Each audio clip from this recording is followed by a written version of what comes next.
শাকিব খান এক সংবাদ সম্মেলনে বলেছে কাফনের কাপড় পরে আন্দোলন করেছিল, যৌথ প্রযোজনার ছবির বিরুদ্ধে নয়, হিন্দি, ইন্ডিয়ান আর উর্দু ছবির বিরুদ্ধে।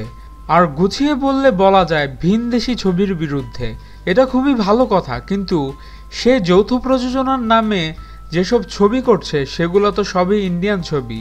ছবিগুলোর দিকে তাকালেই বোঝা যায় বর্তমানে যৌথ প্রযোজনার নামে ইন্ডিয়ান ছবি হচ্ছে। কলকাতায় সেগুলোকে ভারতীয় ছবি হিসেবেই অভিহিত করা হচ্ছে। শিল্পী সমিতিতে বসে আমাদের সাথে আলাপকালে চিত্রনায়ক ফেরদৌস এসব কথা জানান। তিনি বলেন, যৌথ প্রযোজনার নিয়ম মানেননি শাকিবের সর্বশেষ ছবিটিও, শুধু আইওয়াস হিসেবে 5 দিন কক্সবাজার শুটিং করেছে।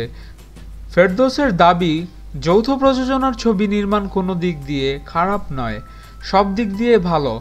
তিনি আরও বলেন, যৌথ প্রযোজনার ছবি নির্মিত হলে বড় আয়োজন থাকে, এখানে অনেক বড় বড় প্রোডাকশন ইনভেস্ট করে, কাজ করতে সুবিধা হয়, তবে সেটা হতে হবে নিয়ম মাফিক। মানে যৌথ প্রযোজনার যে নীতিমালা আছে সেটা মেনেই ছবি করতে হবে, কারণ এই নিয়ম না মানার মানে হচ্ছে আপনি রাষ্ট্রের আইনের প্রতি উদাসীনতা দেখাচ্ছেন। এটা অবশ্যই অপরাধ।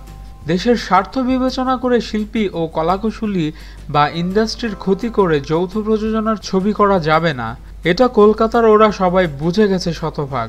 ফেরদৌস আরও বলেন, আমি মনে হয় সবচেয়ে বেশি যৌথ প্রযোজনার ছবিতে কাজ করেছি, এমনকি যৌথ প্রযোজনায় ছবিও বানিয়েছি।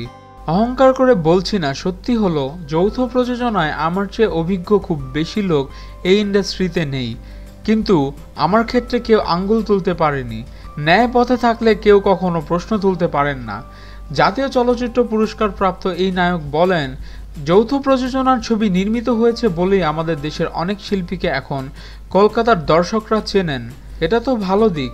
এছাড়া আমাদের দেশের জয়া আহসান, সোহানা সাবা সেখানকার লোকাল প্রোডাকশনে কাজ করছে, তাদের চাহিদা তৈরি হয়েছে, এটা আমি ইতিবাচক দিক হিসেবে দেখছি।